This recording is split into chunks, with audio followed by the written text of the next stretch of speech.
আল্লামা বাইজিদ বুস্তামি রাহমাতুল্লাহ আলাইহি খানকার মধ্যে বসে কোরআন তেলাওয়াত করতেছে। কোরআন তেলাওয়াত করতেছে করতেছে হঠাৎ তার চক্ষু গেল তার এক ঘনিষ্ঠ বন্ধু রাস্তা দিয়ে হাইটা যেতেছে।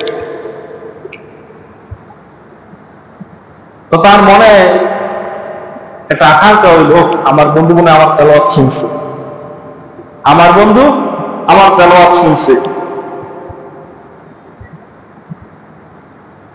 তো রাত্রেবেলা স্বপ্ন দেখতেছে যে তিনি যে কোরআন তেলাওয়াত করছে, এই তেলাওয়াতটা স্বর্ণ অক্ষরে আল্লাহ তাআলা বাধাই করে রাখছে। কিন্তু হঠাৎ চাই দেখলেন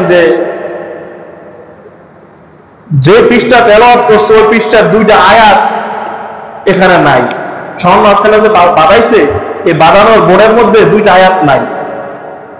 তো জিজ্ঞাসা করলেন যে এই দুইটা আয়াত কি হইল?